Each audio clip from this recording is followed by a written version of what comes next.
Welcome back, everyone. For this deep dive, we're exploring the online encyclopedia of integer sequences, the A OEIS. really fantastic resource. And we should mention it's kept running by generous support for the OEIS Foundation. Absolutely. Crucial for its upkeep. And it's, well, especially useful for number theory students, which I know many of our listeners are. hmm Today, we're zoning in on one sequence, A000193, the nearest integer to log n. That's right. So for any positive whole number you pick, Yeah. the sequence tells you which integer is closest to the natural logarithm of that n. So it connects the integers n to this continuous function, the natural log, but in a sort of discrete way. Exactly. By rounding, essentially. Let's look at the first few terms. It starts 0, 1, 1, 1, then 2, 2, 2, 2, 2, 2, 2, 2, then 3, 3.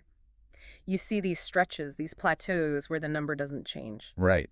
And those plateaus are quite telling, aren't they? What do they tell us? Well, they directly show the slow growth rate of the natural logarithm function. Log n just doesn't increase very fast.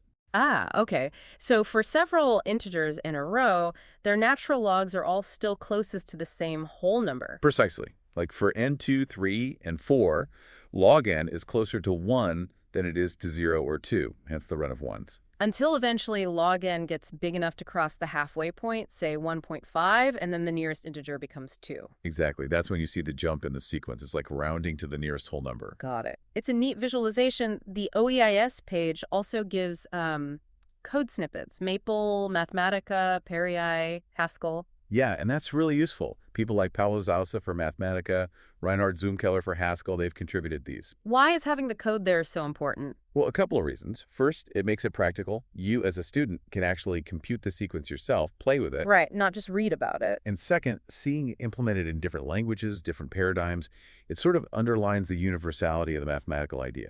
Different tools, same result. It bridges computation and theory. And the OEIS is famous for its connections, right? There are cross-references mentioned like A000195, 001233, and adjacent sequences too. Oh, definitely. Those links are incredibly valuable. They're like pathways to related concepts. So starting points for more digging. Absolutely.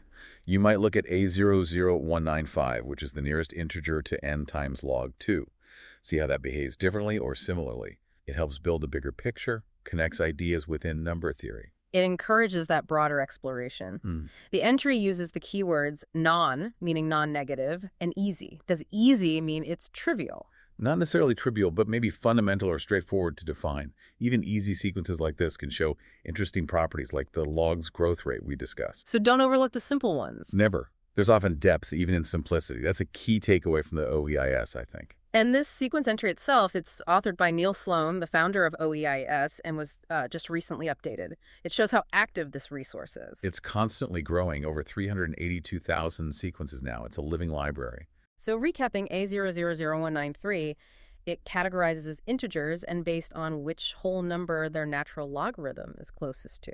Creating those characteristic plateaus and jumps that mirror the log function's behavior. And the computational tools and the network of related sequences provide loads of avenues for students to explore further. Definitely. Okay, here's something to think about then. We focused on the natural logarithm, base e. How might these patterns, these plateaus and jumps, change if we used a different base? Say log base 2 or maybe log base 10. An interesting question. The growth rate would change, so the lengths of the plateaus would certainly differ. Exploring that could reveal more about how logarithmic scales work in general. Something for our listeners to ponder. Thanks for exploring this sequence with us today.